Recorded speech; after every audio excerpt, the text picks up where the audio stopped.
Fala galera, bem-vindos ao Lembrete Racional, episódio número 22. E esse episódio tem um tema chamado Mão na Massa. A gente vai pegar um caso real de um cliente da Master Business, onde a pessoa ela tem uma conta no Brasil e uma no exterior, tem investimentos tanto em empresas americanas, em empresas brasileiras, e a gente vai readequar esse portfólio para que ele respeite a metodologia das 5 dimensões. E eu tenho aqui do meu lado gestor de investimentos, meu amigo Christian Washburger. Fala, Cris, como é que você está, querido? Fala, Uli, tudo certo? Sejam bem-vindos a mais um episódio do Lembrete Racional. Como o Uli disse, hoje vai ser um episódio mão na massa, um episódio muito prático, onde a gente vai mostrar tudo que a gente já falou nos episódios anteriores em relação à montagem de carteira, a você fazer a reciclagem dos ativos, né? Porque aqui a gente sempre menciona, você tem que ter um porquê comprar, um porquê manter e um porquê vender muito claro, né? Antes de entrar numa posição, você já tem que saber o que vai fazer você sair dessa posição para não ficar igual barata tonta aí no mercado, né? Tendo um monte de ações na carteira, onde você ficar perdido ali, se o mercado cai 20%, você fica desesperado, não sabe o que fazer com essas posições. Então, o objetivo aqui no limite nacional é que você tenha uma abordagem muito técnica com base em dados para que você consiga, no mercado financeiro, maximizar as suas possibilidades de sucesso investindo em ações. Então, esse é um episódio que vai agregar muito para todos vocês. Olha, gente, a gente já vai começar aqui explicando que a gente não preparou nada exatamente para você ver como que a gente, às vezes, pensa, como é que faz todo o processo. E se você espera aqui um episódio dinâmico, eu já vou adiantar que eu acho que não vai ser tão dinâmico, não, mas a gente vai tentar ajudar para que seja assim. Então, eu vou começar, primeiramente, compartilhando já, Christian, a tela aqui. Então, essa é a carteira que eu acredito que a gente vai trabalhar, tá? Essa pessoa, ela tem 1.966.000 reais, aonde desse 1.966.000 reais, 1.453.000 reais estão aqui no Brasil, e ela tem 90.002 dólares,57. Eu estou usando aqui um dólar de 5,70 para dizer que ela tem 513.000 reais lá fora, né? Então a gente precisa entender dois pontos aqui. Primeiro, o ponto que mostra que lá nos Estados Unidos não tem essa história de compensação de prejuízo, né? Então isso aí é uma desvantagem do sistema tributário lá americano e é uma vantagem do brasileiro. Então eu já vou avisar que eu sempre vou dar preferência para vender as posições que ela já tem no prejuízo, mas a gente vai obedecer aqui essa lógica. Seria ela uma lógica de ter 15% desse portfólio na carteira Black, que é um total de 15 ações, small caps. Explica aí um pouquinho da lógica da carteira Black para a galera, Cris. Então, dentro da lógica dos fatores, pessoal, a carteira Black, o que ela vai ter? Inicialmente, a gente faz um filtro, né, de 6 anos de lucro operacional. Então, todas as empresas que não se enquadram nesse critério, né, de ter lucro aí nos últimos 6 anos, essas empresas são excluídas na nossa listagem. Então, por exemplo, empresas como a Magazine Luiza, como Casas Bahia, essas empresas ruins, né, essas empresas que têm turbulências muito frequentes nos seus resultados, essas empresas não vão aparecer. E esse já é um grande diferencial, né, da carteira que a gente faz. A gente vai investir em empresas que dão lucro. Então, só isso já dá uma solidez muito grande para a estratégia. E isso a gente chama de fator lucratividade, né? É muito mais fácil uma empresa que vem dando lucro nos últimos 5 anos continuar sendo lucrativa no futuro do que uma empresa que está no prejuízo, que está na lama, passar a dar lucro. Só que os investidores eles tendem a apostar que essas empresas que estão dando prejuízo passem a dar lucro, né? Então, tem muita gente aí com ação ruim na carteira, ação da Oi, Magazine Luiza, Casas Bahia, chega de monte aqui, investidores com essas ações em carteira, e esse é um erro muito comum que eu vejo as pessoas cometendo, né?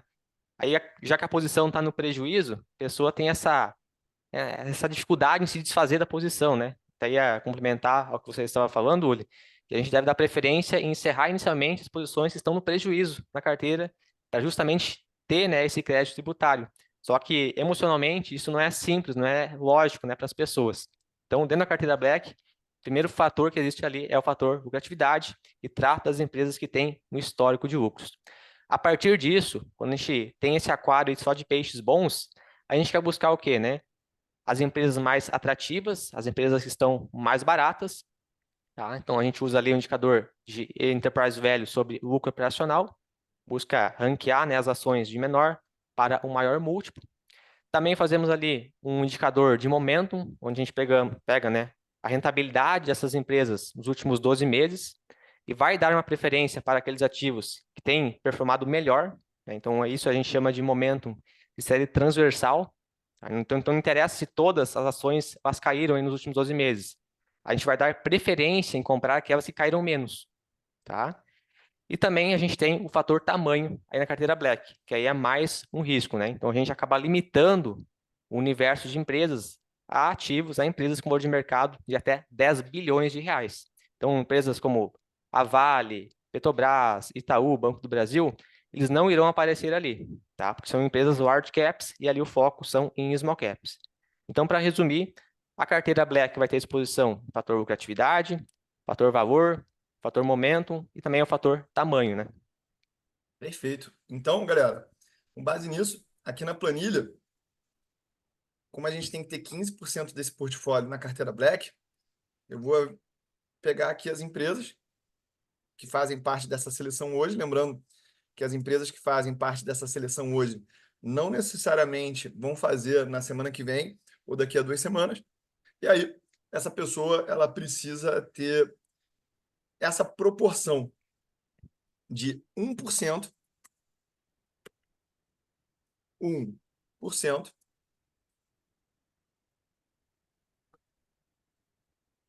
desse capital total nessa empresa, na Cine, PropTech, Eucatex, Assaltona, e aí a gente vai botar 1% do capital em cada uma dessas ações, ou seja, significa que a gente vai ter essa dispersão aqui, ó, dentro do portfólio. Então essa pessoa ela precisa ter 19.666 660, desculpa, reais. E aí o somatório disso tudo vai dar 294.900. Olha só, então. Então, essas ações, essa pessoa ela vai ter que segurar durante quanto tempo? 12 meses. Ou seja, daqui a 12 meses ela precisa reciclar essa carteira. Aqui saiu errado. Isso aqui é para você pensar o seguinte. Imagina que você pegou uma semente e botou num canto do teu jardim. Essa árvore, para crescer, ela vai demorar 12 meses. Aí, se amanhã eu vou plantar outra coisa, essa outra árvore eu só vou colher daqui a 12 meses os frutos. Passa um mês, eu vou pegar essa semente, vou botar lá e daqui a 12 meses eu vou ter esse fruto. Ao longo do tempo, eu vou ter que fazer essa reciclagem mês a mês. Qual que é o benefício disso do ponto de vista tributário? Se a gente tem um portfólio de menor porte, essa pessoa ela pode usar algumas características do sistema tributário para otimizar essa parte. E a gente, é claro, vai ter um impacto menor da movimentação dessa carteira dentro do mercado, que é uma coisa que a gente chama de slippage. Porque quando você compra, você joga o preço para cima. E quando você vende, você joga o preço para baixo. Isso tem um custo no mercado. Pode não ser muito relevante, a gente não consegue calcular isso de uma maneira muito objetiva, mas esse custo existe. Faz É por sentido isso, isso, Christian? com certeza, e até eu não mencionei na carteira, né, o fator de liquidez, mas ali a gente faz um filtro, né, para conter somente empresas com uma liquidez mínima de 500 mil reais diária, né, uma liquidez média dos últimos 30 dias de negociação, é o que a gente considera. Justamente esse impacto, né, do slippage, né, do spread ali entre oferta de compra e venda, ele ser minimizado. Você não tem um custo tão grande na hora que for negociar esse ativo, né? Muita gente tem o questionamento: ah, daqui 12 meses eu vou ter que vender todos esses ativos? Não, você só vai vender aqueles que não continuarem classificados, né, na carteira. Essa é uma dúvida bastante comum. E assim, né, a gente não defende aqui você fazer buy and hold, começar a criar apego emocional com alguns ativos individuais, por exemplo, ali sei lá, a Sim PropTech. Ah, eu gosto dessa empresa, então vou manter ela. Se ela não continuar no ano que vem entre as 15 mais atrativas, você simplesmente deve vender ela. Comprar outra que está entre as 15 mais baratas no momento. Aí não interessa se ela está no prejuízo, se ela está no lucro. Você deve fazer esse processo da forma mais mecânica possível, né? Exatamente. Lembrando que a gente não tem o compromisso de ganhar dinheiro em todas essas ações. E nem vai Estatisticamente, a ganhar. gente vai ganhar em 2/3 dessas ações. Mas a gente quer ganhar grande e perder pequeno, porque esse é o grande segredo do mercado. A partir disso, agora a gente tem que botar 30% desse capital na seleção Start Milionário. E aí, enquanto eu vou aqui separando essas linhas, o Christian vai explicar aí para a gente o que, que é a seleção Start Milionário. Então, a seleção Start Milionário, ela também começa ali fazendo um filtro de empresas lucrativas. Então, a gente só pega empresas que têm 5 anos consecutivos de lucro líquido. A gente não vai investir em empresas que estão dando prejuízo. A partir disso, a gente vai calcular a relação de preço sobre lucro média ali dos últimos 2 anos. Na carteira, a gente pega ali o valor de mercado da empresa e divide isso pela média dos últimos 2 anos de lucro, né? Por que os últimos 2 anos ao invés de um, né? Muita gente pergunta isso também. Porque se esse caso, né, em um dos anos ali tenha acontecido algum fator não recorrente, afetado o resultado da empresa, a gente consegue, né, criar ali uma normalização desse efeito na hora de analisar ali o múltiplo, né? Então vai dar uma suavização. Então a gente calcula o valor de mercado sobre o lucro líquido dos últimos 2 anos. Depois também pegamos a relação do valor de mercado sobre o patrimônio líquido da empresa, ok? Tendo esses dois indicadores calculados, preço sobre lucro e preço sobre patrimônio, a gente multiplica um pelo outro para chegar no chamado indicador de Graham, né? Já que a gente busca comprar as empresas mais baratas pelas essas métricas de valor, a gente pode multiplicar um pelo outro, para depois fazer um ranqueamento do menor para o maior, né? Do indicador de Graham. Aí a gente também usa o beta, a gente classifica as empresas de menor para o maior beta e vai dar prioridade também em comprar aquelas empresas mais conservadoras, né? Aquelas que têm um beta menor aí no mercado, ok? Para formar a carteira, a gente acaba dando um peso de 80% para a posição de Graham e 20% para a posição do beta. Lembrando sempre que a gente vai dar preferência em comprar as empresas de beta menor, ok? Então, 80% para Graham, 20% para beta, classifica esse produto, esse resultado aí em ordem crescente e seleciona ali as 15 ações mais bem ranqueadas para montar a carteira, né? E aqui a gente também trabalha com uma liquidez mínima de R$ 500 mil para essas ações, para que a gente consiga negociar isso com facilidade, né, no mercado. Aí, quando a gente olha aqui para a carteira, a gente vai ter essas empresas: Bradespar, Gerdau Metalúrgica, Banco do Brasil, Neo Energia, Sanepar, Banrisul, Positivo, Eternit, Ecotex, Transmissão Paulista, Indústrias Home, Mitre Realty, Ferbasa, Semig e JHSF. E olha só que interessante, gente. Olha só que interessante. Então aqui eu vou excluir essa linha. Eu vou excluir essa linha. Espera aí, que agora a gente vai chegar numa conclusão que existem empresas que elas repetem-se aqui dentro dessa dinâmica.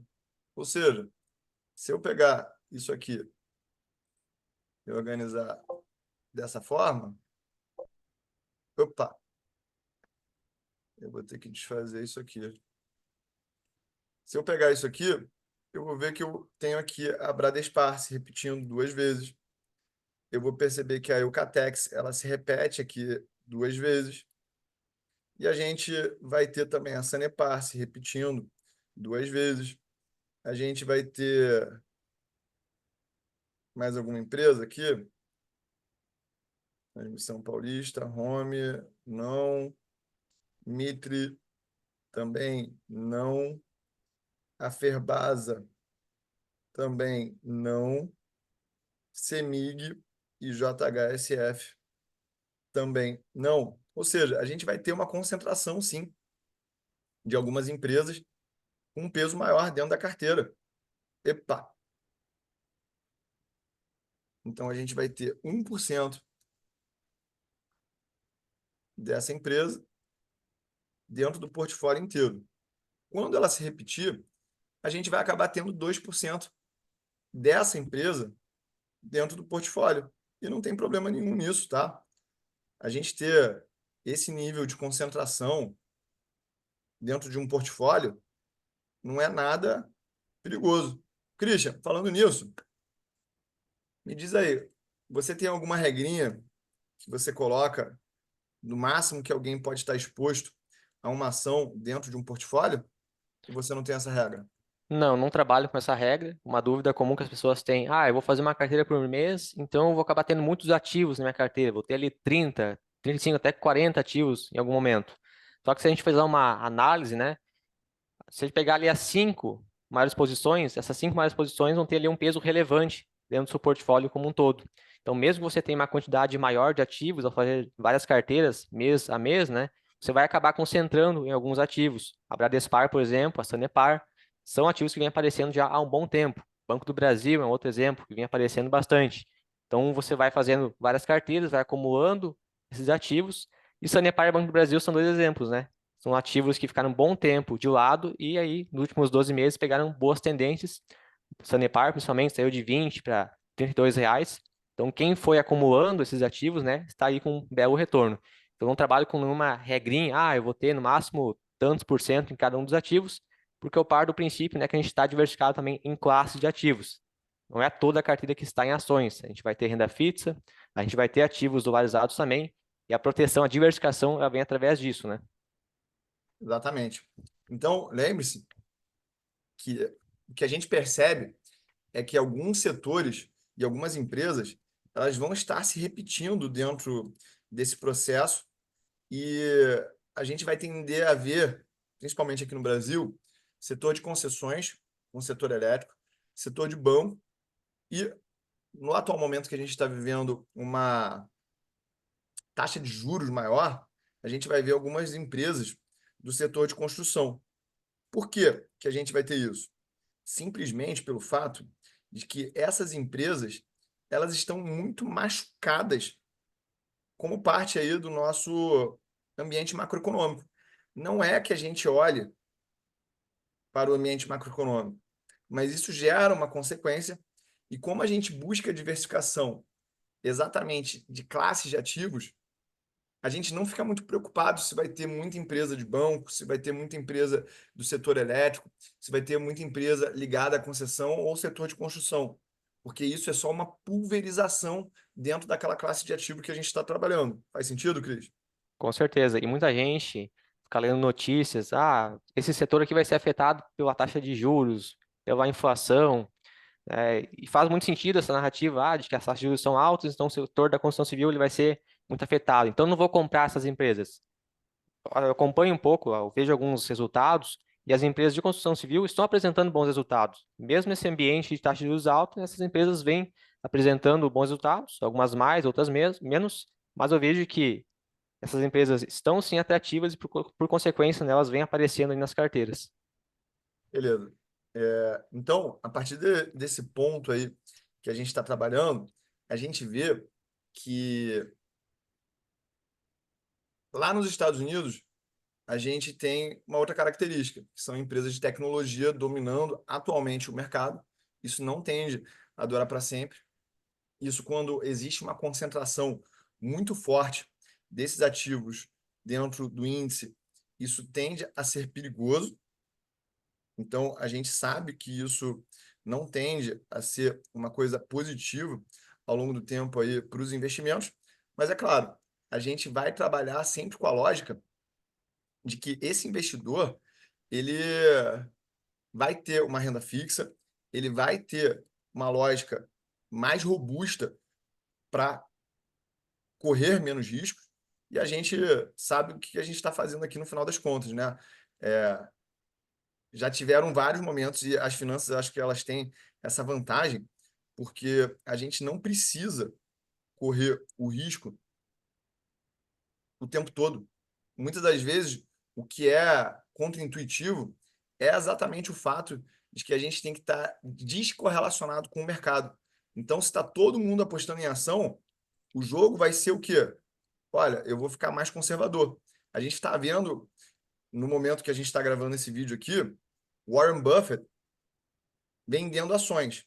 Então, isso tem um fator aí de avaliações mais elevadas, a gente tem um fator de possível aumento das taxas de imposto de renda nos Estados Unidos. Ele falou isso no encontro anual dos sócios, que ele estava preocupado com relação a essa possibilidade. ele falou que os impostos atualmente eles estão, num ponto de vista do passado, relativamente baixo. Então a gente precisa ter cuidado com isso.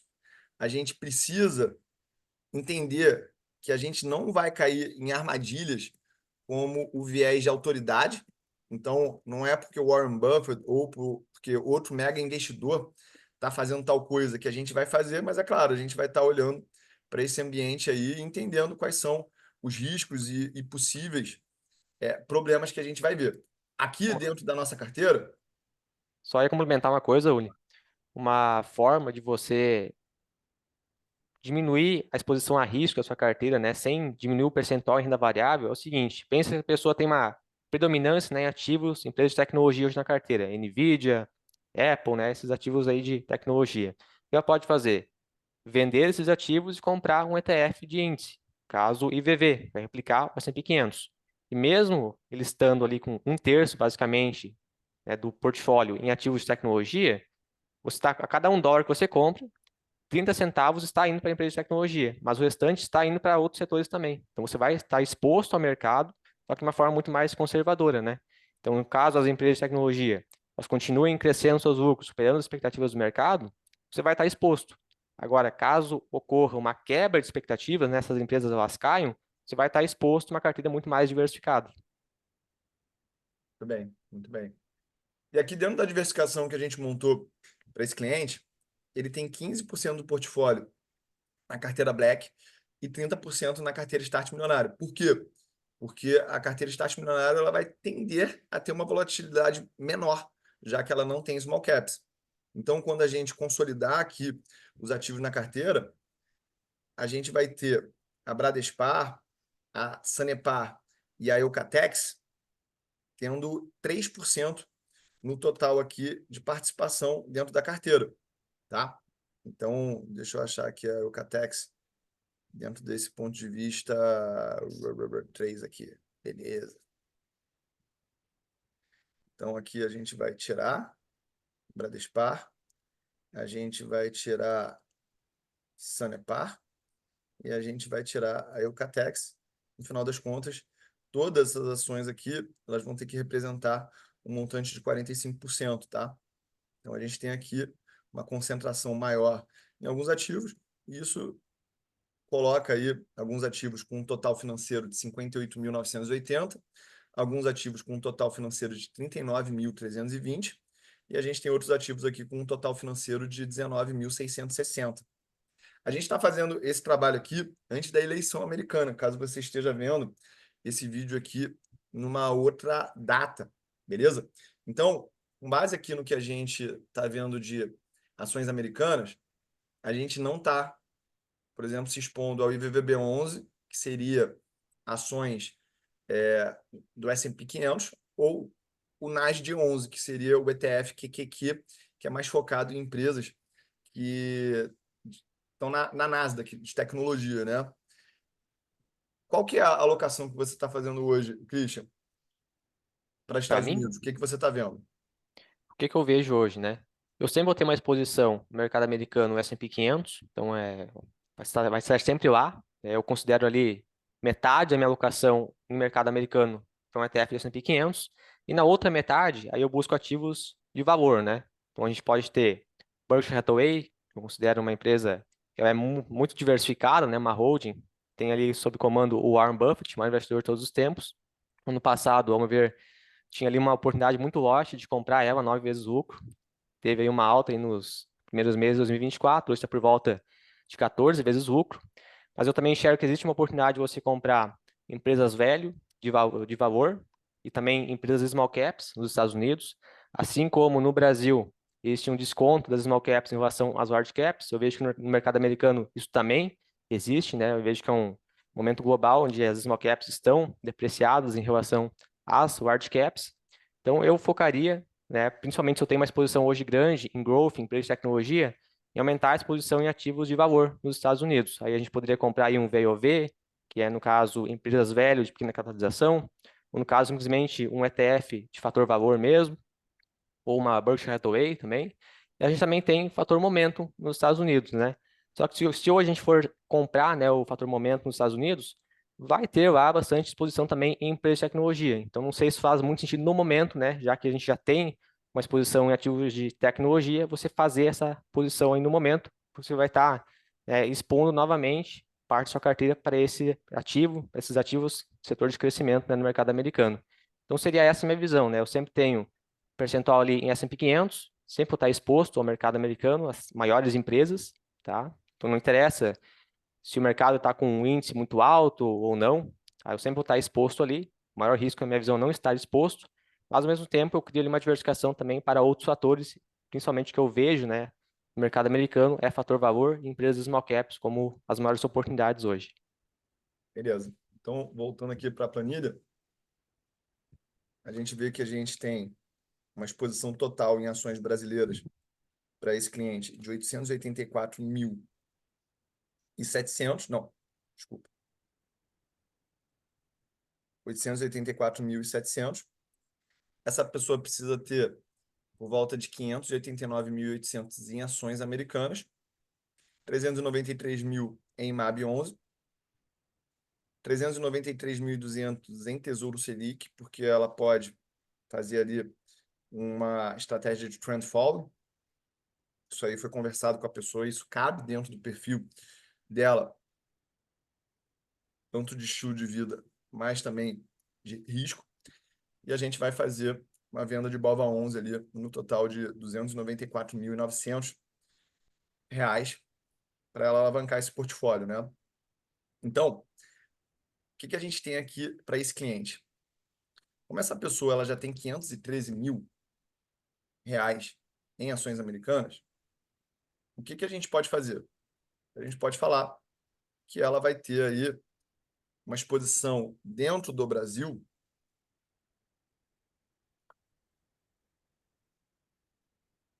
de 76 mil reais em ações americanas.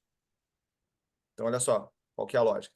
Ela precisa ter um portfólio global dela, tudo, 589.800 ações.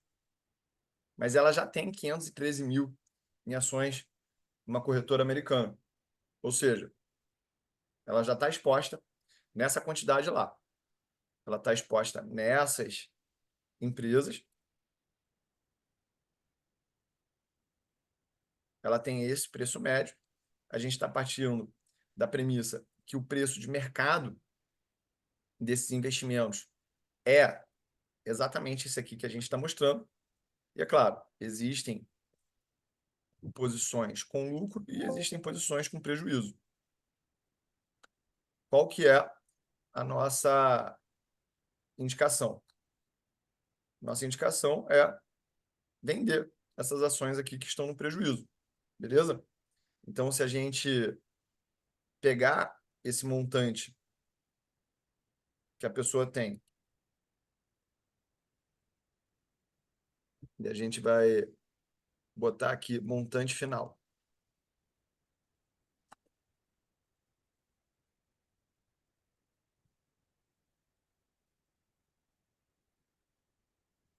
que é o valor de mercado, vezes a quantidade, a gente vai ver que essa pessoa ela pode se desfazer de um montante total de 20 mil dólares e 16. Ou seja, aqui a gente pode falar para se esse montante aqui ele é menor do que zero, a gente vai escrever aqui, ó, vende. Caso contrário, a gente escreve mantém. Então, a partir disso, essa pessoa ela pode vender esses ativos. A gente escreve aqui, ó, atitude.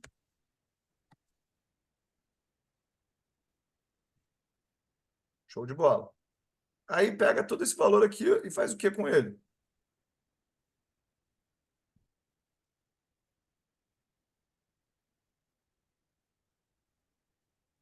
A gente soma esse valor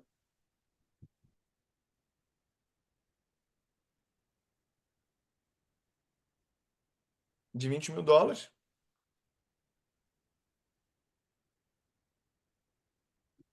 compra esse valor no ETF. E aqui vão ser duas alternativas, tá, gente? IVE e VIOV. Beleza? Então vai ser isso aqui divididos por 2, isso aqui divididos por 2, vai comprar IVE e VIOV. Tá certo isso, Christian? Exato. Então, o IVE é um ETF focado em fator valor e o VOV é fator valor mais fator tamanho. Então, são small caps de valor, tá? Acho que a gente já citou um artigo, quando a gente falou dos fatores valor e tamanho, né? Acho que é do Matthias Hanauer, um artigo de 2019, onde ele fala que o fator tamanho ele acaba impulsionando os outros fatores. Tem uma crítica, né, em relação à persistência do fator tamanho ao longo do tempo, mas a gente percebe que se você usar, né, fator tamanho casado a fator valor ou então a fator momento, você percebe que o outro fator ele é impulsionado. Então, quando você tem o fator valor e small caps, o fator valor ele é maior. Assim como o fator momento também, que acaba sendo mais forte nas empresas menores, né? Muito bem, muito bem. Então aqui a gente resolveu o que que essa pessoa deve fazer com a carteira dela de ações nos Estados Unidos. Vender um total de US$ 20.000. US$ 20.000, é um total de 36 ativos, e a gente vê ali que alguns ativos têm 36 centavos. Um ela errou o código quando comprou, outro foi uma bonificação quando que recebeu e não fez nada. Não tem problema então não. Aí agora a gente vai para outra carteira dessa pessoa, que é a carteira que está no Brasil, né? Então a primeira coisa que a gente faz é entender que ela me mandou somente essas informações aqui, valor investido. Peraí. Ela me mandou a quantidade, me mandou o preço médio e me mandou o valor a mercado e os proventos recebidos. E não existe uma confiança muito grande de que esses valores aqui eles estão corretos, mas a gente vai partir aqui da premissa que tá, e a partir disso aí a gente vai trocar essa ideia aqui, né? Então, eu criei aqui uma coluna que é a rentabilidade em relação ao valor de mercado e ao preço médio que ela tem, que isso é o lucro de ganho de capital tributável em 15%. Aqui eu criei uma regrinha para ver se isso está em lucro ou prejuízo. Então, a partir disso, a gente pode elencar essas ações e o que não tem um aqui do lado, teoricamente, é o que a gente poderia vender, correto? Então, a gente tem aqui, ó, um total de valores,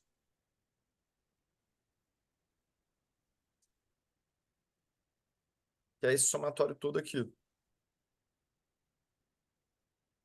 Então, existem 50 ativos,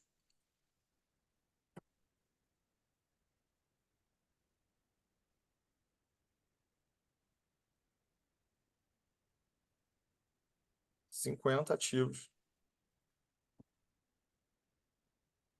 que geram um total, possíveis vendas que geram benefício tributário da venda, tá? Isso aqui, gente, tem muita gente que é muito travado em realizar esse prejuízo, porque fica achando que vai perder, e aí não pode perder. Tem também um discurso, né, Uli? Que as pessoas falam, ah, você só perde se vende. Exato. Isso é uma furada. Então, qual que é aqui a lógica que a gente vai usar? Se isso aqui é igual a 1, a gente vai escrever mantém. Caso contrário, vende. Isso aqui não é definitivo. Por quê? Porque a gente tem que ver se a gente vai ter alguns ativos que eles foram indicados, tá bom? Lembrando, todo esse portfólio aqui, ele está com um lucro, tá? E a pessoa ela foi reinvestindo os dividendos que ela recebeu dentro dessa própria carteira. Então, aqui é percentual de ganho de capital. Show. Agora, dentro dessas ações aqui que ela mantém, a gente poderia também vender algumas coisas, correto? Por quê? Porque alguma dessas posições ela não vai precisar manter. Mas olha aqui, ó, a Cine, ela teria que comprar. Lembra que ela tem que comprar quase 60 mil reais de Cine? Aí o Catex também. Beleza? Então agora a gente também precisa ajustar o que essa pessoa deve ter de ações americanas. Porque ela lembra que precisava ter um saldo aqui de 76 mil reais em ações americanas. Eu também fiz uma estatística aqui, uma formatação de ativos gringos. Então, ela tem no total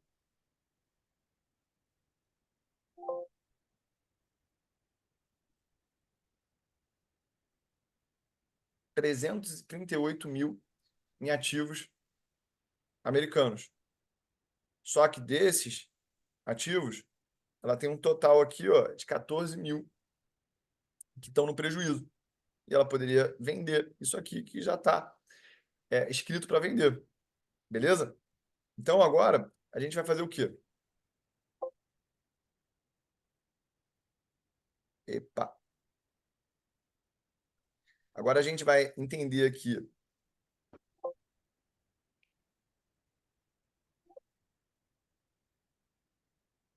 o que ela tem. Vamos ver se dentro das ações que ela deveria vender, existe alguma que ela deve ter aqui na carteira recomendada, né, dela. Então, eu já vi aqui num primeiro momento que a Ferbasa ela teria que manter. A gente já vê, agora vamos aqui marcar a Cine PropTech, né? Eu vou botar aqui em ordem de.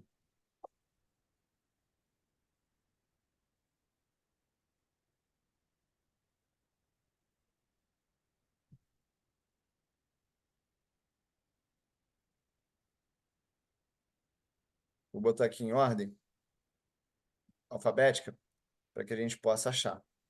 Então, essa empresa aqui, ela precisa manter, já era para ter mantido. A Usim 5 também apareceu ali, Aí o né? Catex. Vamos ver aqui se ela já tem o Catex.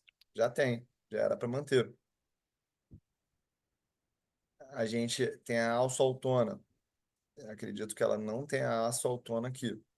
Então, ela vai precisar comprar. A gente tem a Sanepar. A Profarma, desculpa. Veio ali depois da Alça Autona. Então, a Profarma,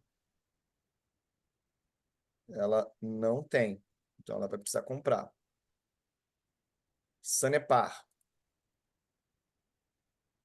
Sanepar já tem aqui, ó. Vou marcar com amarelo. Já era para manter de qualquer jeito. Kepler. Não. Kepler não tem que comprar. Wiz Corretora. Olha aqui, ó. Tem. Mas está vendo que ela não tem a quantidade que ela precisa ter na carteira?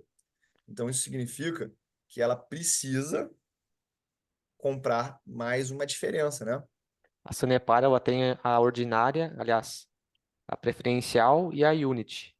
Isso. Então, ela vai poder equiparar isso. Ela não precisa ter somente a Sanepar Unity, para que a gente não precise ver ela vendendo isso e tendo um custo tributário, correto? Então, é por isso que ela vai manter aqui essas duas classes dessa ação no portfólio. Próxima empresa aqui seria a Bradespar. Bradespar, com certeza, aqui, olha, era para ela vender e ela não vai vender. a gente tem a Copasa, CSMG, ela já era para ela manter. Temos a Tegma aqui, TGMA, ela precisa comprar. Uzi Minas, Está ali. aqui, ó, era para ela vender. Então, ela não vai precisar realizar esse prejuízo. JSLG, olha aqui, ó, ela já tem um pouco e vai poder manter. A gente tem também a SLC Agrícola. SLC Agrícola, ó, já era para ela manter. Dexos Participações.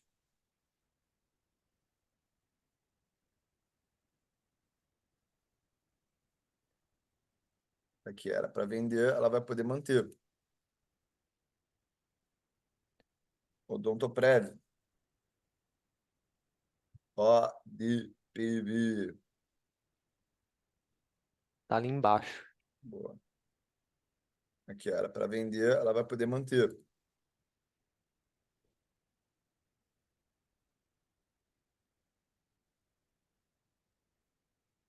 Gerdau Metalúrgica. Uau, aqui era para vender, vai poder manter. Banco do Brasil. BBAS. Já era para manter.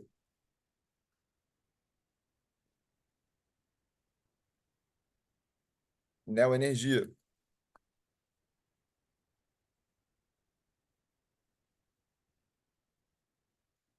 Mantém. Ela já tem aqui uma exposição à neoenergia.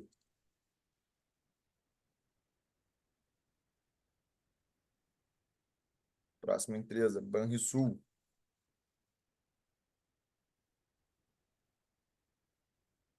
Era para vender, ela vai poder manter. Positivo.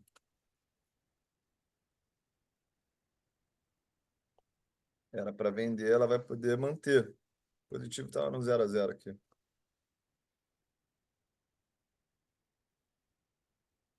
Eternit. Era para vender, ela vai poder manter. Transmissão Paulista.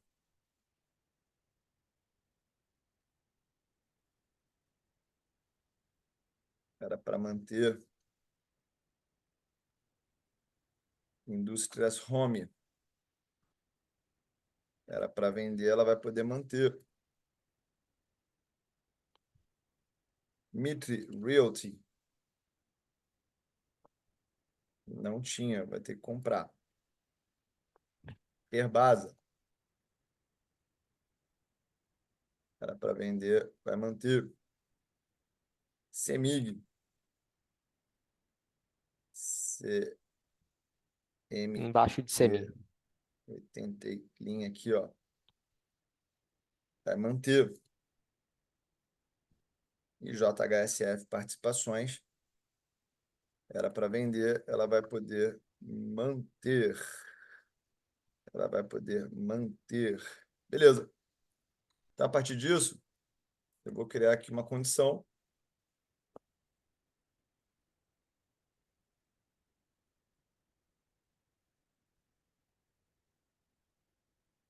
Portfólio ideal. Então, não tem, não tem, tem, não tem, não tem, não tem, tem, não tem, não tem, tem, não tem, não tem obrigação, não tem obrigação.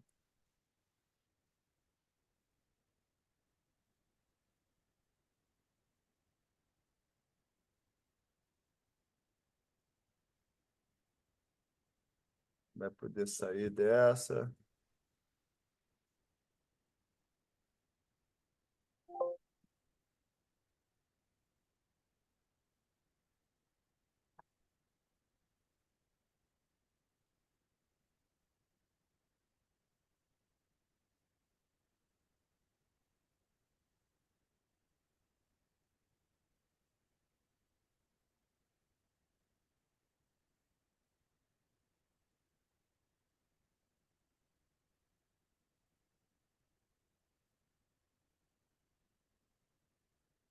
Isso aí, vai poder sair, vai poder sair.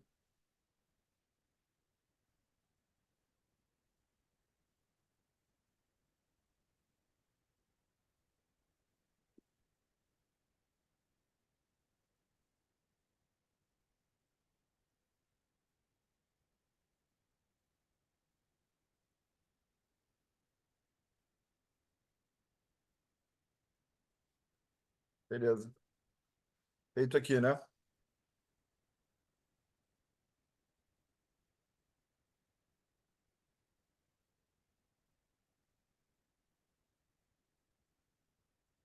Agora o que eu estou pensando aqui, Christian, é o seguinte. A pessoa ela tem VVB11, ela tem Berkshire Hathaway ali na carteira, e ela teria que vender só porque dentro do que foi recomendado para ela, como ideal, não cabe. Como é que tu acha que agora tem que a pessoa que está cuidando do portfólio, ela tem que agir? Ela ajusta isso para não gerar um custo tributário para o cliente ou é isso aí? Gera esse custo tributário e o cliente paga esse imposto, mesmo que seja desnecessário. E essa é uma questão que acontece de forma rotineira, né? Quando você está fazendo esse ajuste de portfólio aí Uhum, ao longo do tempo, né? Qual que é a indicação que eu costumo dar para a pessoa? Ela vai continuar aportando ao longo dos meses. uhum, Então, ela não precisa fazer um giro, assim, muito rápido na carteira dela, ajustar tudo de uma vez só. Ela pode ir fazendo isso em etapas. Ela uhum, não vai, né? Assim a gente fala, né? Muitas pessoas se questionam: ah, vou comprar VB11 agora que tá R$ 350. Tá muito caro, eu queria ter comprado lá 320. Só que quando você tem um horizonte de tempo longo, essas coisas vão fazer pouca diferença. Então, tem muitas coisas que as pessoas ficam se preocupando a curto prazo, mas quando você tem uma carteira diversificada e um horizonte de tempo longo para investir, capacidade de aporte, essas coisas assim de curto prazo, elas não têm um peso que as pessoas acham que efetivamente tem. Então, uhum, a indicação que eu costumo dar nesses casos, né, a carteira fica um pouco desequilibrada no curto prazo, mas como ela vai fazendo novos aportes nos próximos meses, ela vai pegar esse novo caixa e vai colocar naquela classe, naquela estratégia que está com peso abaixo do ideal. Assim, ela vai rebalancear o portfólio através dos novos aportes, sem ter que incorrer, né, nesse custo tributário aí no curto prazo. exatamente. Acho que isso aí faz muito sentido, até porque quem está ajudando a pessoa a construir o portfólio não pode ser uma pessoa inflexível com relação Exato, a esse posicionamento, né? Porque exatamente. pagar imposto custa caro. Pagar imposto custa caro e é uma coisa que tem que fazer parte desse planejamento. E quando a pessoa chega em determinado patrimônio, né, o que mais importa é minimizar ao máximo os custos, né? Exatamente. Exatamente. Beleza. Então, a partir disso, eu fiz aqui uma outra organização nessa planilha, que é o seguinte: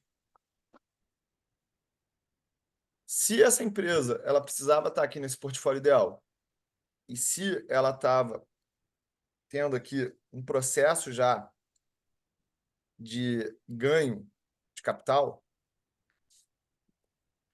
ela tem um aqui, então ela somou dois. Se ela tem que estar no portfólio, ela está um. Caso essa empresa ela não precise estar aqui e também não na carteira, ela ranqueou zero nessa lógica. Então, a partir disso, eu tenho aqui todo o total que eu posso vender sem me preocupar. Então, olha só, agora eu tenho essa somatória desses ativos aqui,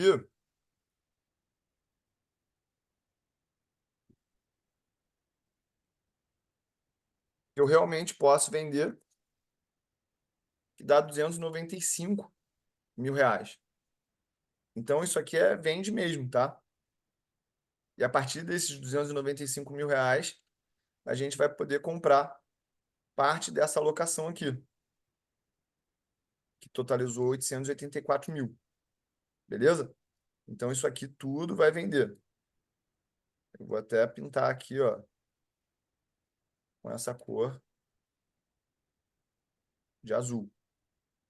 Vou botar aqui outra cor para ficar mais claro. Não sei que cor é essa aqui, mas isso tudo aqui pode vender. Agora, essas posições, a gente vai ter que entender. Olha, isso tudo aqui gerou um resultado. Vamos agora calcular que resultado foi esse. Ganho, perda. Qual que é essa conta aqui que eu vou fazer? O valor atual menos o valor investido.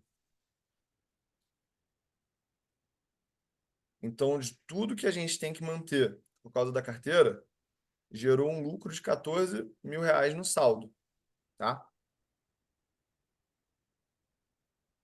Se a gente agora expandir essa conta para tudo, a gente tem aqui um total de R$ 73.000. R$ 73.000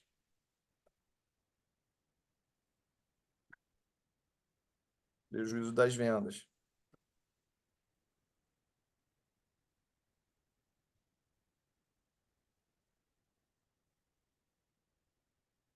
Beleza?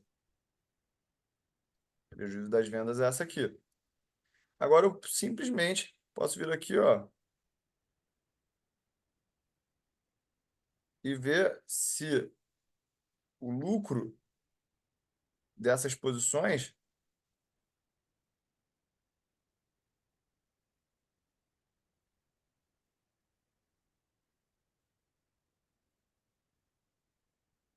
até aqui, ó,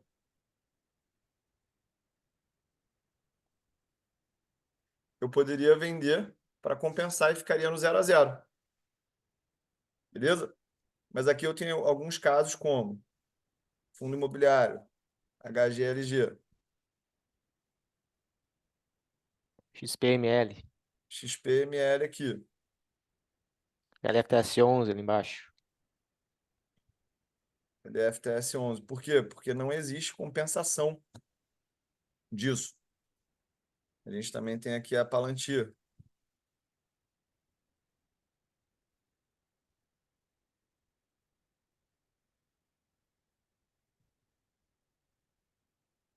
Isso aqui, ó.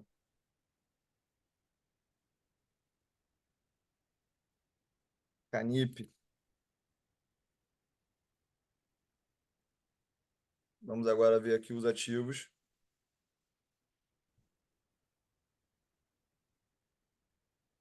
São de fundos imobiliários. Palantir mantém.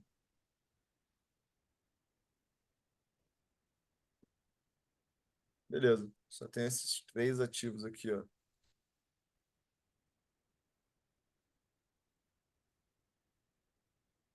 Do Canip. Pode.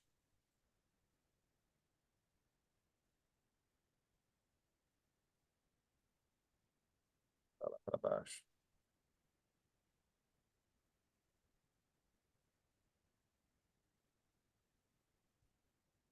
Christian, explica para a galera aqui, enquanto eu vou fazendo esse negócio, o negócio das compensações do prejuízo. Por que que a gente está tirando aí alguns ativos daqui, por favor? Então, pessoal, na parte de ações, né, a gente tem aquela chamada isenção dos R$ 20.000. Vou começar explicando isso. Então, se você vender no mês até R$ 20.000 com lucro, você está isento de imposto de renda. Muita gente desconhece dessa regra e não se utiliza muitas vezes do benefício que poderia ter através dessa regra, né? Então, quando a gente tem valores acima de R$ 20.000 para movimentar, né, para vender, a gente deve dar prioridade em vender aqueles ativos que estão no prejuízo, inicialmente, para gerar esse crédito tributário. Tá? Então, esse crédito tributário, ele vai ficar ali, a gente vai ter esse crédito para compensar ele numa venda que a gente vai fazer nesse mês, no mês seguinte, ou lá para frente. A gente vai gerar esse crédito ao fazer essa venda. Tá? Isso é importante você ter essa noção, né? Quando você vender uma posição em ações no prejuízo, esse crédito ele foi gerado, efetivamente. Ok? Então, se você vender uma ação lá em dezembro, que tenha lucro, né? Acima de R$ 20.000 ali, você tem que se perguntar, eu vou ter que pagar imposto de renda? Muitas vezes, se você tem um prejuízo ali acumulado, você não vai precisar pagar, tá? Você tem que comparar, né, o quanto teve de lucro nessa posição que está encerrando com aquilo que gerou de crédito tributário as posições no prejuízo lá atrás, né? Então, se esse lucro que você está realizando, né, ele for menor do que esse prejuízo, né, e ainda ficar um saldo ali, você não vai ter imposto nenhum para pagar, né? Então tem que tomar esse cuidado, né? É bom ter uma planilha muito bem organizada para ter todo esse controle, ou talvez contratar algum software aí que apure o imposto de renda, aí você somente importa as notas de corretagem e ele já faz ali todo esse controle para você, né, de quanto tem de prejuízo acumulado, né, ou então nos meses que você fizer o encerramento, posições, o quanto você tem ali de ganho de capital a ser pago. Então é importante ter todo esse controle, seja num Excel, seja fazer no Excel ou algum programa, para quando você tenha que declarar imposto de renda, você tenha tudo isso já muito bem organizado, né, tudo pronto para enviar lá para o contador ou informar você mesmo na sua declaração de imposto de renda, né? Tem compensação de ação com fundo imobiliário, ação com BDR? Como é que funcionam essas histórias aí para galera? A ação, né, ela tem uma tributação de 15% para ações de swing trade, então você compensa swing trade com swing trade, day trade com day trade, né? Então as alíquotas, quando elas são diferentes, você não pode fazer essa compensação, né? Então, eu tive ali um prejuízo no day trade. Esse prejuízo que eu tive no day trade, eu posso compensar isso com a operação de swing trade? Não, porque as alíquotas elas são diferentes, né? Então, se você teve um prejuízo, né, em ações, a posição no mercado à vista, em ações, você montou uma carteira, encerrou essas posições, está no prejuízo. Se você encerrar uma posição ali no mercado de ETFs, tem uma alíquota aí de 15%, se encerrar essa posição do lucro, você pode fazer essa compensação, né? Porque é um mercado de swing trade, a alíquota é a mesma, 15%, então você pode sim fazer essa compensação, né? Beleza. E BDR pode compensar com ação também, por ser alíquota de 15%? 15%, sim. Beleza. Então, pessoal, o que que a gente vem aqui para a planilha e volta a fazer, né? Tirei aqui todos os fundos imobiliários que a pessoa tem, beleza? Então, a gente vê aqui que ela tem um saldo de fundos imobiliários de R$ 878 de resultado. Então, aqui a gente vai vender mesmo. Por quê? Eu não acredito que esse valor, esse montante investido nessa classe de ativo vai trazer um resultado. E muitas das vezes, o grande problema que a gente tem na nossa carteira é a gente ter um custo de oportunidade muito alto do que a gente está investindo, beleza? Então, isso aqui tudo vai vender. Aí agora, quando a gente pega todos os prejuízos que a gente teve aqui dentro desse intervalo, a gente soma R$ 71.000. E aí, mais uma vez, a gente vai vir aqui, ó,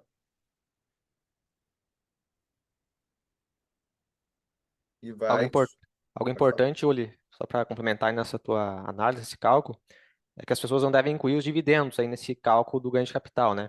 Quando você Exatamente. vai olhar para o retorno da posição, sim, você pega o ganho de capital mais proventos e compara isso com quanto você investiu para chegar na taxa de retorno. Sim, Nesse momento onde você está apurando imposto, tem que pegar somente o ganho de capital, porque o dividendo aqui no Brasil ele já é isento de imposto, né? Então você não tem que considerar isso para o ganho de capital. exatamente. Por isso que aqui eu não estou contando os proventos que foram gerados a partir desses investimentos. Eu estou contando somente a parte do dinheiro que a pessoa ganhou com ganho de capital, tá? Então aqui agora eu tenho três blocos. Eu tenho o bloco das empresas que vão precisar estar na carteira. Eu tenho o bloco dos investimentos que não necessariamente a gente precisa vender, mas tem lucro. E aqui o bloco das ações que a gente vai vender. Por quê? Porque estão tendo prejuízo ou porque não vão estar na nossa carteira lá na frente. Então agora eu vou pegar aqui esse valor e vou ranquear essas empresas aqui do maior para o menor lucro. Por quê? Exatamente porque eu não quero ter um custo tributário aqui com a empresa e eu quero enxugar essa carteira, correto? Então, se nesse total aqui a gente tem R$ 71.084 em prejuízo, a gente vai aqui, ó, ranquear essas empresas até dar esses 71 mil. Então, olha só, até aqui a gente também pode vender essas empresas.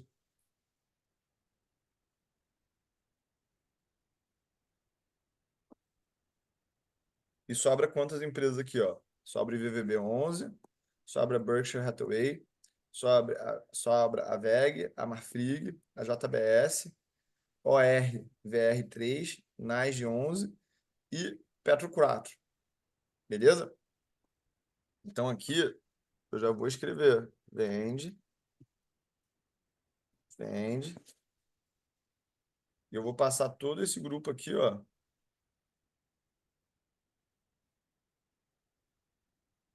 para junto desse grupo. Beleza. Agora eu vou inserir um espaço aqui exatamente para a gente entender o que a gente pode fazer com essas ações, tá?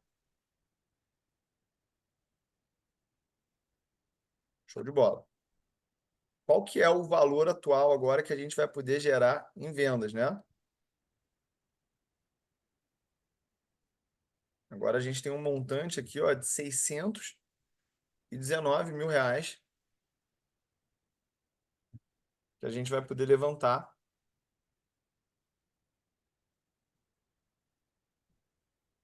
com a venda desses ativos.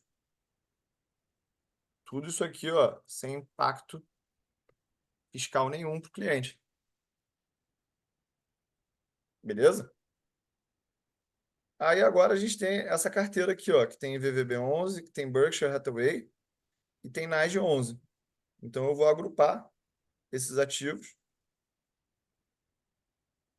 Por quê? Porque esses ativos aqui têm uma característica em comum. São ativos dolarizados. Então aqui, dentro desses três ativos, a gente tem 278 mil reais. Lembra que eu tinha aqui nesse total 513? Então vamos pegar aqui a somatória desses valores. 513 mais esse valor e esse valor. Dá 719 mil reais, 791 mil reais. Esse valor sobre o total lá que a gente tem dá 40,27%. Lembra que eu tinha sugerido um total de 30% de ações para essa pessoa? Então aqui eu vou simplesmente ajustar isso para ela.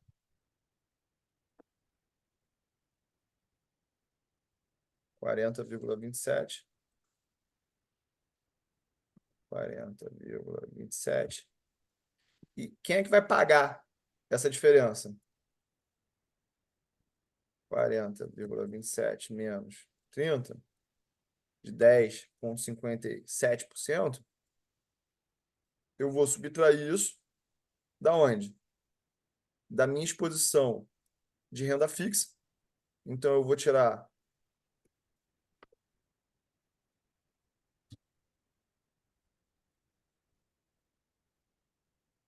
3,42% de cada um dessas classes de ativos aqui.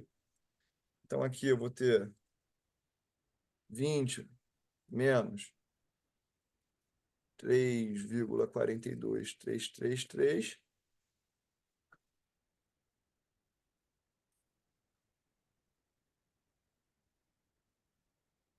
dezesseis vírgula cinquenta e oito por cento, 16,58%.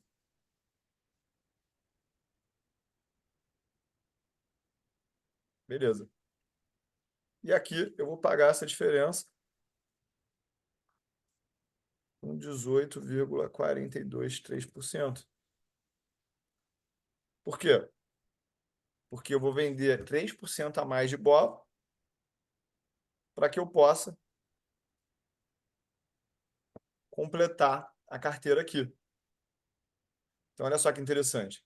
Agora, a gente vai ter um total de 40% em ações, a gente vai ter 32% em renda fixa, e esse total aqui está somando 100%. Beleza?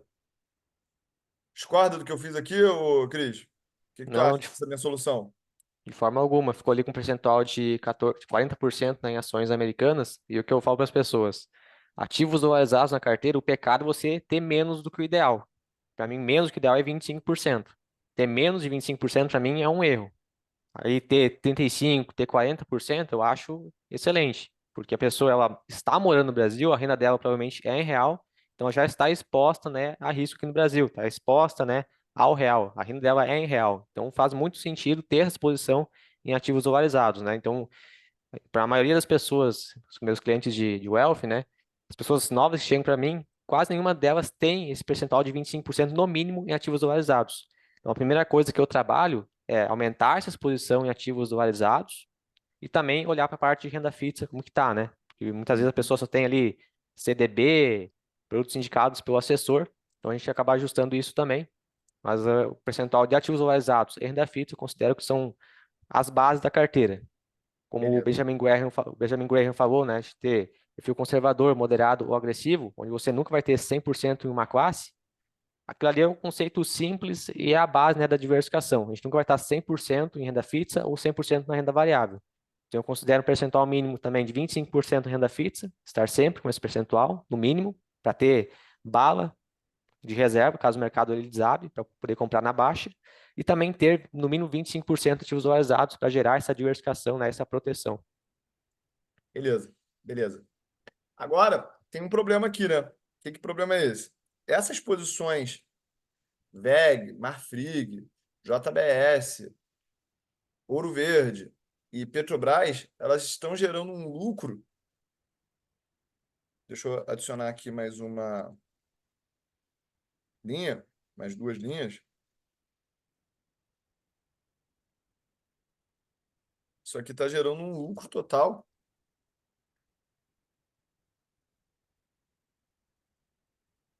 R$ 70.000.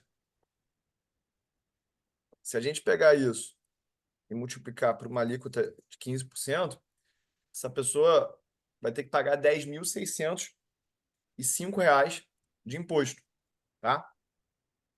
Como é que ela vai pagar esse imposto? Primeiro que ela vai vender aqui esses fundos imobiliários. Com esses fundos imobiliários, ela vai levantar esse valor de R$ 87.000. Ela tem um lucro aqui dentro dessas posições de R$ 878. Isso aqui também vai gerar uma conta tributária de R$ 175. Então, eu vou criar aqui uma conta chamada Impostos a Pagar. Vai ser o somatório desses R$ 175 mais esses 10.000. Então, se ela levanta R$ 87.000 com a venda desses fundos imobiliários, mas tem que pagar esse imposto de renda aqui até o último dia útil do próximo mês, ela vai levantar R$ 76.000 com esses valores. Líquido, né? Então, esse problema aqui está resolvido. Saúl, deixa eu acrescentar alguma coisa aqui. Esses ativos, por estarem ali com uma valorização até alta, né, pelo que eu vi, Petrobras, Uhum. Marfrig, quais são os outros? VEG, peraí. VEG, VEG, Marfrig, Marfrig, JBS e Petro, JBS, né? Petro. Esses ativos, eles vêm uma tendência de alta bastante forte aí ao longo desse ano, né? Principalmente Aham. ali a Marfrig. A VEG também vem numa boa tendência. O que que essa pessoa poderia fazer, né, para não ter que encerrar agora essas posições? Monitore a tendência. A tendência está Sim. de alta, mantém a posição. Quando virar a tendência para baixo, aí encerra essa posição, levanta esse capital e aloca em outra coisa, né? Muito bem, muito bem, muito bem. Muito bem pensado, Christian. Muito bem. Bom insight aqui que eu realmente não tinha pensado, não, tá? Então, quando a gente encerra esse bloco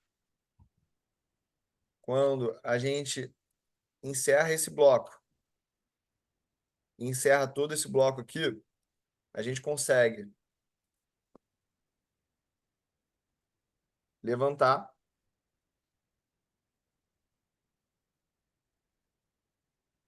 R$ 696.000. Uau! Então tem R$ 696.000 no caixa aqui, tá, gente? A gente vai manter isso. Isso aqui vende, vende, vende, vende, vende. Isso aqui também vende, vende, vende, vende. Olha aqui que loucura. Tá muito bom isso aqui, esse exercício. Todos esses ativos aqui a gente vai manter agora. Não tem mais essa história de vender.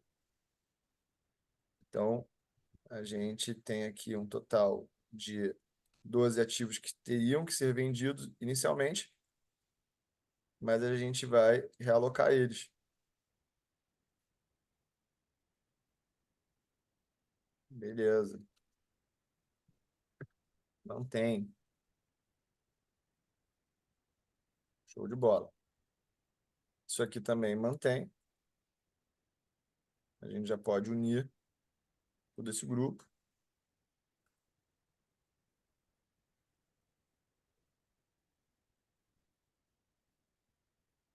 A gente pode unir todo esse grupo. Beleza. Tá. Show de bola. Agora que tem a questão, né? Por quê? Porque a gente precisa ter algumas quantidades desses ativos na carteira ideal. E a gente já tem certas quantidades.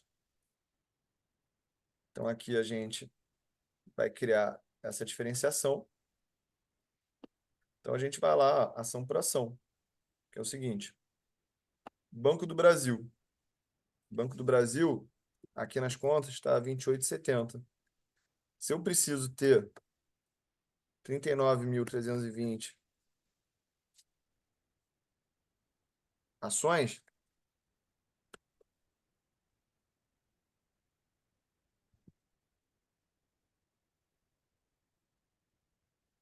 eu preciso ter 1.370 ações.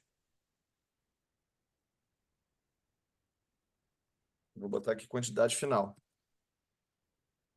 Quantidade atual. E vou botar aqui ajuste. Então, Banco do Brasil aqui, a gente precisa do quê?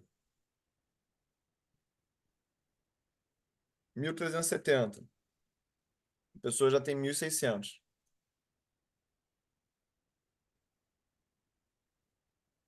O que a gente precisa? Isso, menos isso. Uau, então precisaria vender 229 ações. Vou fazer isso? Não vou fazer isso. Por quê? Para não gerar mais um impacto tributário para essa pessoa. Sanepar. Está partindo da premissa aqui que a Sanepar está em R$ 32. A gente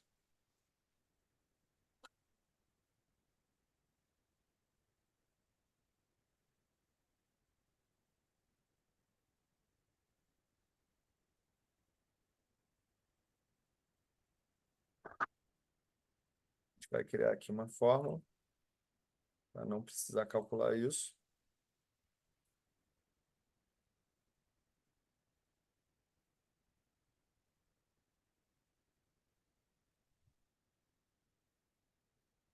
Sanepar, quanto que a gente tem? 1.100. Beleza. Você vai comprar 743 ações. Só que a gente também tem a Sanepar 4. E a gente tem um montante aqui, ó, de no total 5.746. 5.746, né? Isso. É.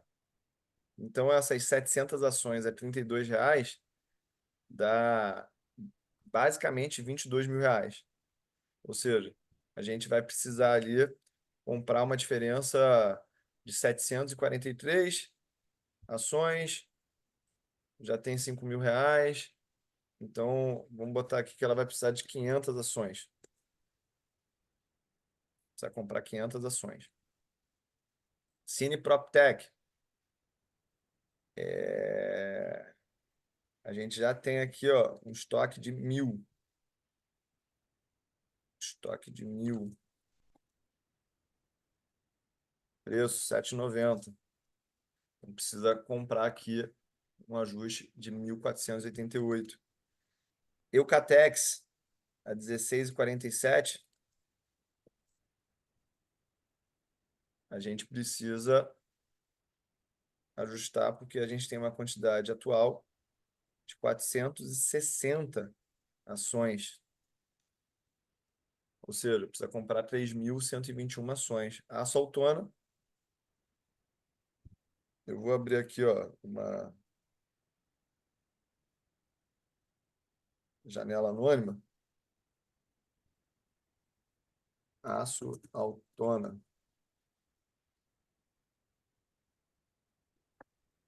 Ordinárias.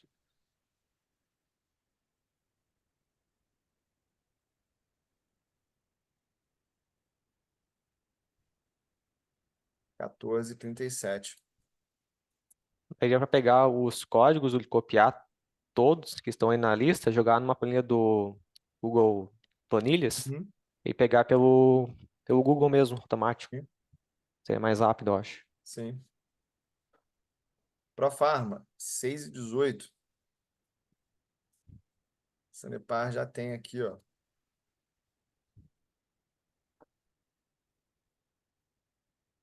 Kepler Weber. Você bota aqui, ó, 11,07. O próprio Google te dá isso aqui. A WIS Corretora, WIZC3,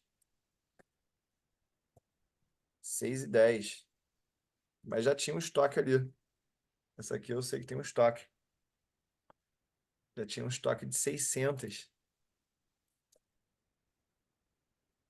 Beleza, então precisa comprar 2.622 empresas. Bradespar. 18,83. Hã? 18,83 a cotação da Bradespar. 18,83. Qual que é o estoque que a gente tem aqui de Bradespar? 810 ações. Copasa. 25,44. Será que a gente tem aqui um estoque de Copasa? Tem 200 ações. 200. Beleza. Tegma. 28,25. Não temos estoque. Uzi Minas. 6,17. Temos um estoque aqui, sim. 1.200 ações. Beleza. JSL. 9,68. Beleza. Não tem estoque. SLC Agrícola. 17,21. Aqui tem um estoque de SLC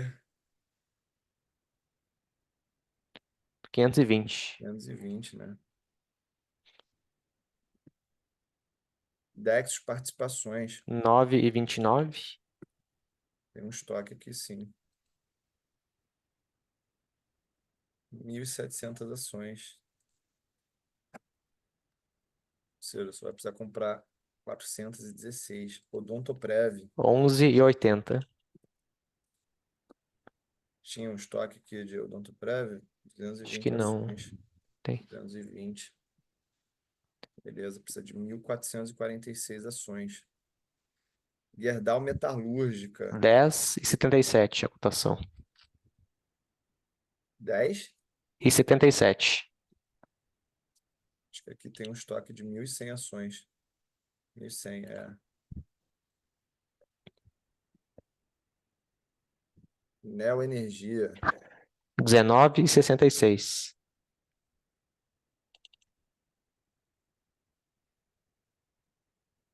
Tem ali 1.150 ações. Beleza. Banrisul. 12,33. Banrisul, 1.165 ações.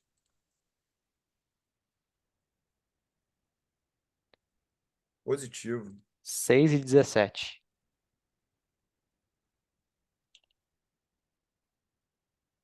Temos 200 aqui no estoque. Cliente.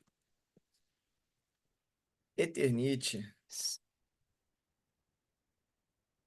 400 ações, 5,82. Transmissão Paulista. 24,70. Tem 425 ações. 24,70. Indústrias Home. 11,05. Não tem estoque, né? Pelo que eu me lembro aqui. Ah, não, tem 430. 430. Agora, MIP. 13,84. 13,84. 13,84. Hum, Não tem estoque, essa tem Ferbasa 7,96. 7,96. Tem um estoque aqui de Ferbasa. 2.800. Beleza. Semig. 11,77. Semig, acho que não tinha, não. Não tinha. E 4, JHSF. 4,54. Beleza. Aqui tinha um estoque, sim. De 4.200 ações. 4.200 ações. Beleza.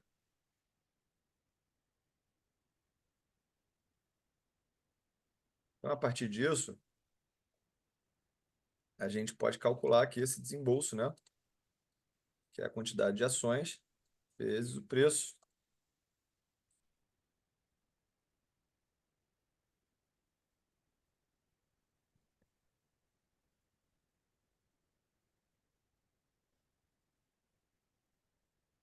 Está considerando uma venda de Banco do Brasil ali de 229 ações. Beleza.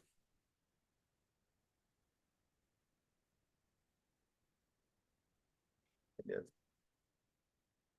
Então, aqui vai ter um desembolso de 619 mil reais para comprar todas essas posições. Esse desembolso vai ser financiado por essa diferença. Desembolso.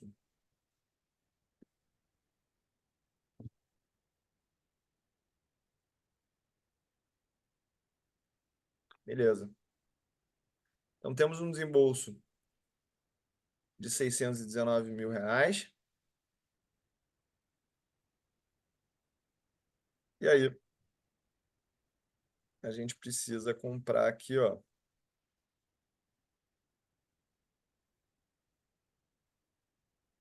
A gente precisa vender o BOVA11, que esse cliente ele vai levantar 362 mil reais, tá? 362 mil reais. A gente tem essa diferença aqui. R$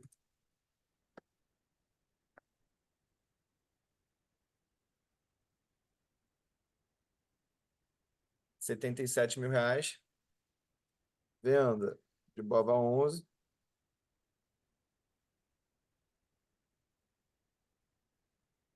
Vai ser nesse valor.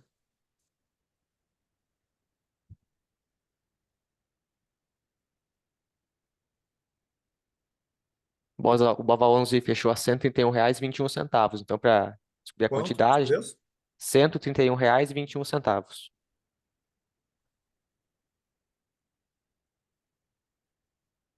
Então vai ter que vender 2.760 BOVA11. Aqui a gente ainda vai ter um saldo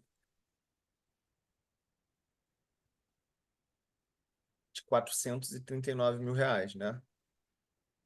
E existe uma demanda aqui de 651 mil reais em renda fixa.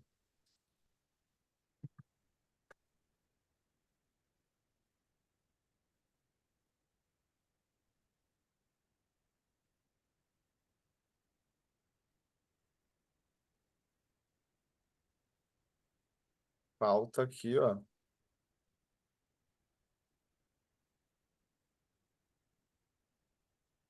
R$ 212 mil, correto? Esses R$ 212 mil, provavelmente, é desse dinheiro aqui, ó. Ou desse dinheiro aqui de VVB11 mais NASG11. Só que esse dinheiro,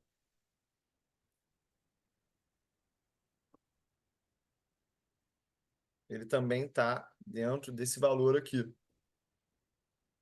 que a gente vai ter que comprar lá nos Estados Unidos. E isso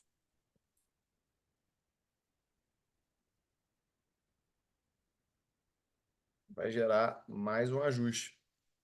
Então, eu vou dividir aqui em MAB 11 o Tesouro Selic.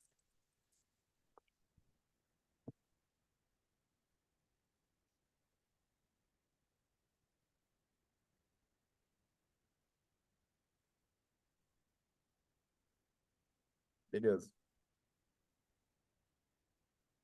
E Mab 11 fechou a R$ 100,94 hoje. Tá. R$ 100,94. Isso. Beleza. Tesouro Selic vai ser esse valor aqui mesmo.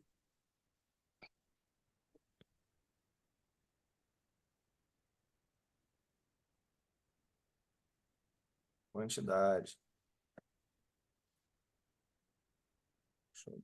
Não, aqui, ó. Quantidade. Preço. Show. Como a gente vai ter agora um total, para não precisar ter mais nenhum impacto tributário, de R$ 212 mil em renda fixa, então esse valor de 212 sobre vai virar 10%. 10% divididos por 2 vai dar um total de 5,39% aqui, 5,39% aqui. Esse ajuste ele vai dar aqui uma falta. Então, a soma desse MAB, peraí,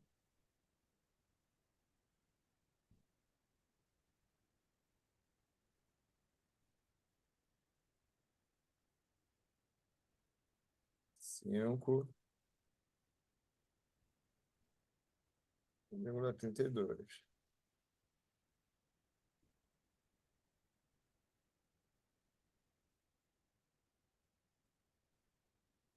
Copiar, colar valor, copiei, colei valor, show. Então, isso, mais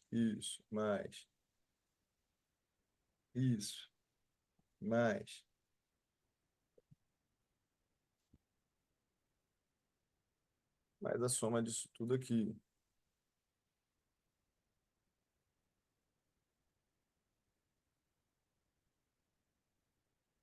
Quarenta e cinco por cento.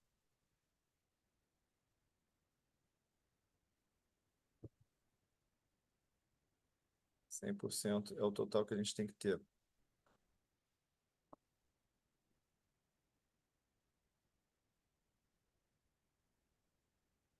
Aí a gente vai botar aqui ações Brasil.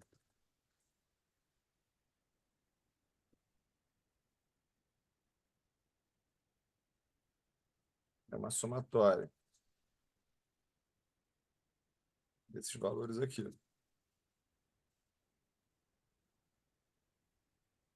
A gente tem o IMAB 11, esse valor. A gente tem o Tesouro Selic, esse valor. E a gente tem o BOVA 11. A gente vai ter aqui esse somatório de 37%.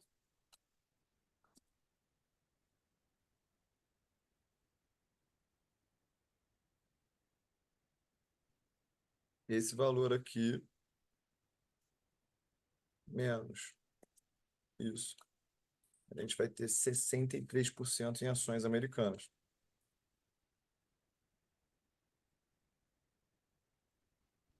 Beleza. O que que eu fiz esse ajuste aqui, gente? Lembra que a pessoa, ela chegou aqui para gente 100% em ações, tá? 100% em ações. Para não ter que vender e ter mais custo tributário, a gente aumentou a participação do portfólio dela para 63% em ações. E aí, um ajuste que ela pode ter é simplesmente pegar esse valor aqui em dólar e, ao invés de comprar esse IVE e VOV, ela pode comprar todo esse valor aqui, ó, agora em TIP. Por quê?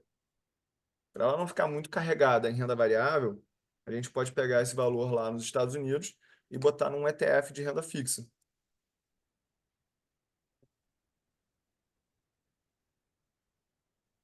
Então, se a gente partir da premissa que esse valor aqui, vezes 5,70, que é o dólar, vai dar 114.662, a gente já tem esse valor sobre o total sendo 5,83%. Então, aqui ó, a gente vai inserir mais uma linha, tipo, renda fixa USA.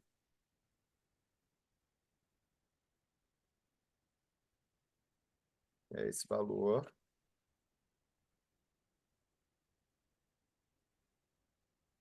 Vou botar esse valor aqui, ó.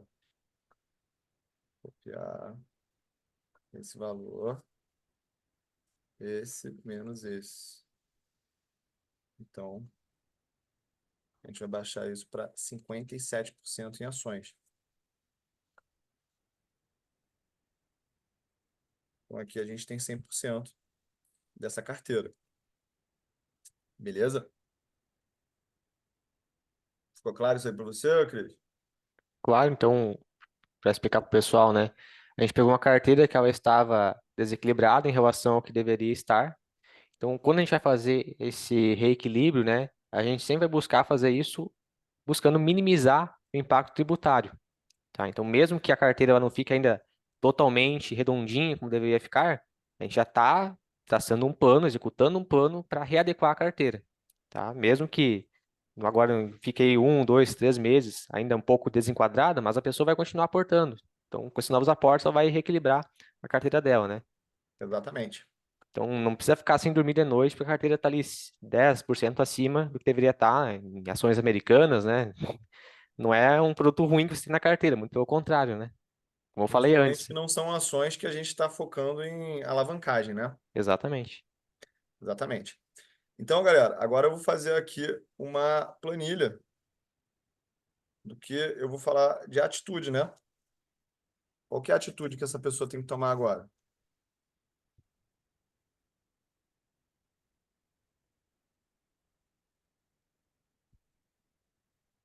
Que vender. Que vender, né? Então, ela vai vender o estoque completo dela desses ativos.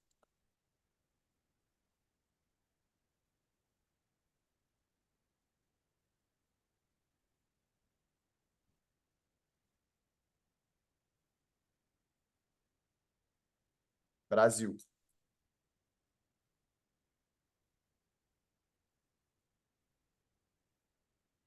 Que vender Estados Unidos.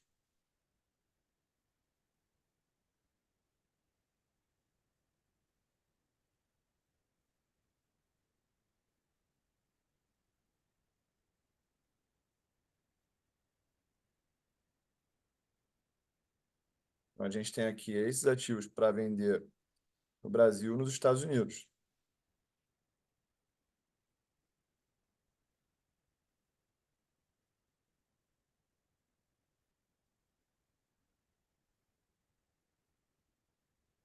o que comprar. Esse trabalho aí já está mais feito, né? O que a gente precisa comprar? Tanto no Brasil quanto nos Estados Unidos. Precisa comprar TIP,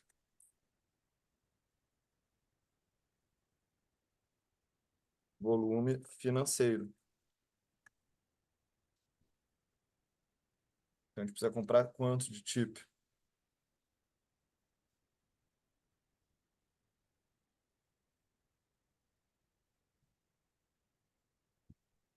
Vou botar aqui, ó, em moeda local. Show? No Brasil, mais fácil.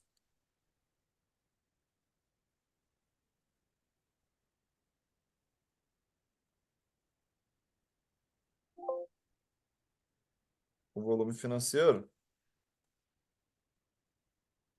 a gente tem aqui.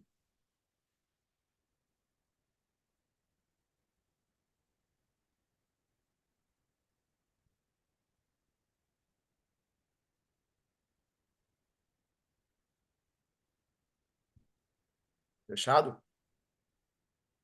Na parte do que deve vender, eu não sei se você colocou o BOVA 11, que vai ter que fazer a posição É short. verdade. Muito bem. Prova 11. E aqui eu vou deixar claro, né? Vou escrever aqui também volume financeiro.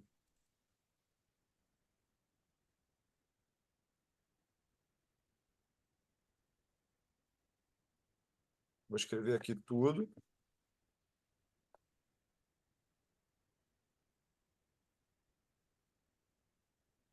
No caso do Bava 11,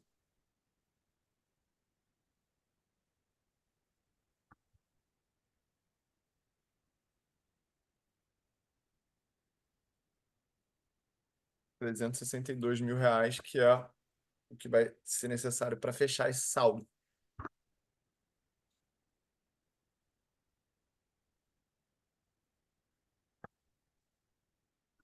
Ficou claro isso aqui, ô Christian?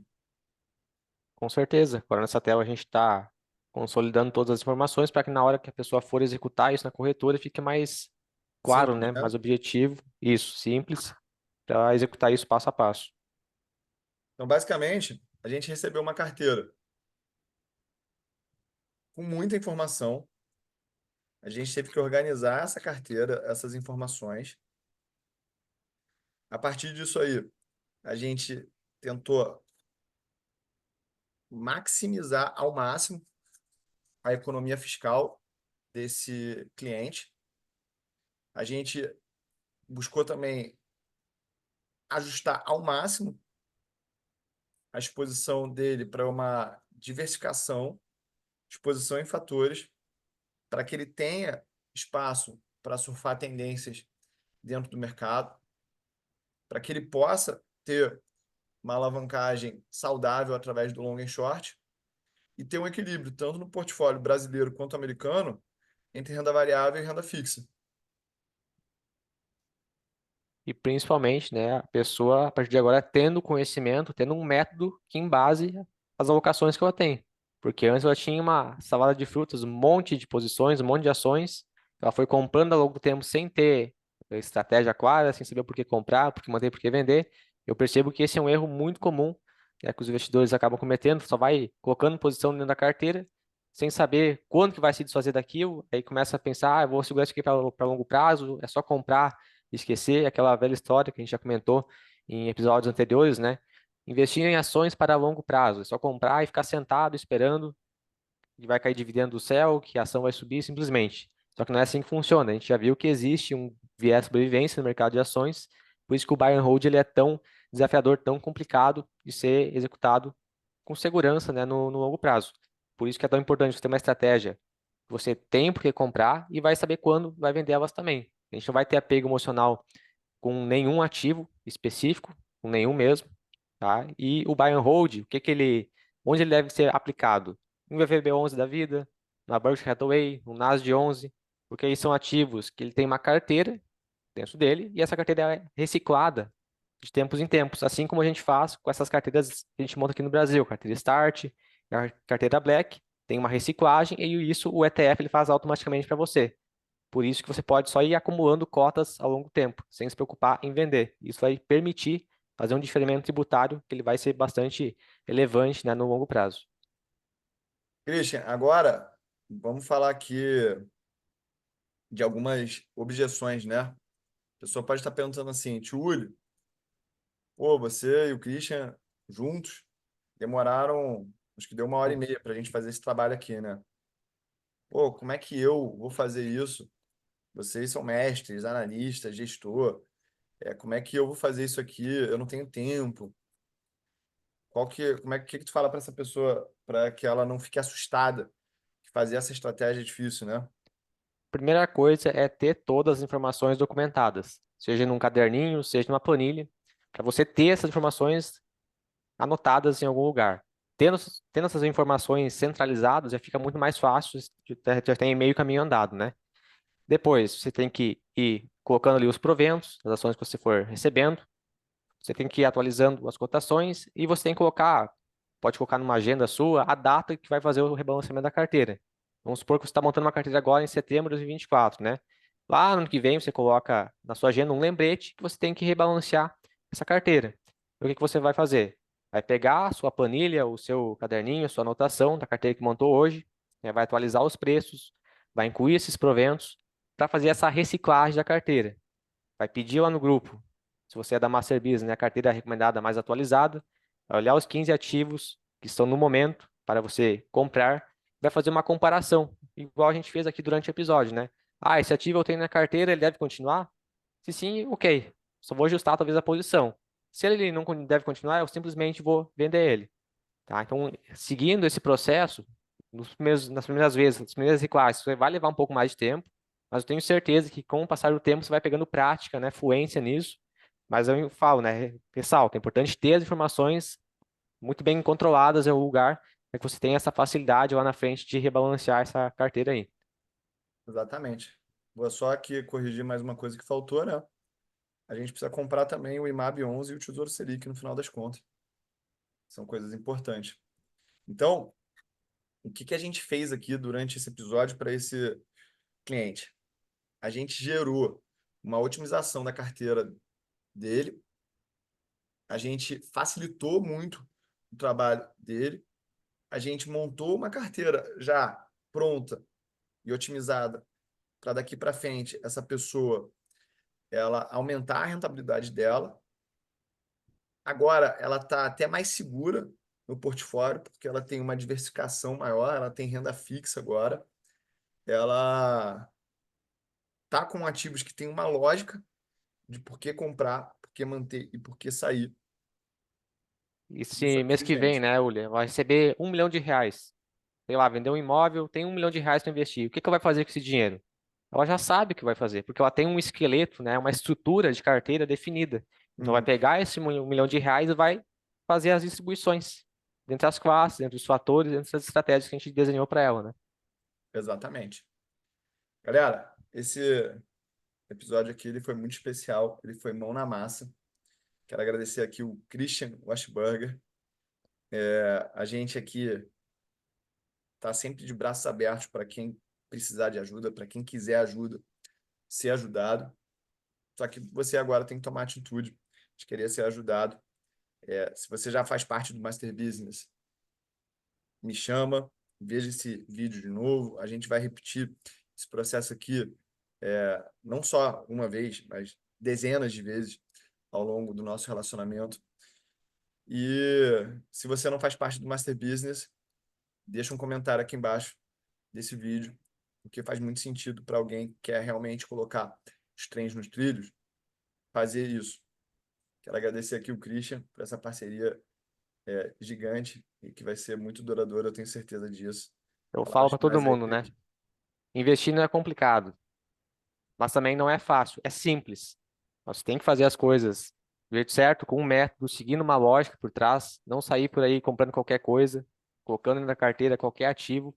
E se você quer ter um conhecimento, quer se diferenciar do restante, quer investir como um profissional, o lugar para você estar é na Master Business. porque lá você tem acesso a todas essas lógicas, todas essas ferramentas, essas estratégias, para que você consiga investir o seu dinheiro com sabedoria, focando em princípios básicos de investimento, diversificação, baixo custo e liquidez, né? Então é isso que a gente defende e conte com a gente, continuar aí buscando conhecimento, porque é só o começo em tudo, nos investimentos, na carreira.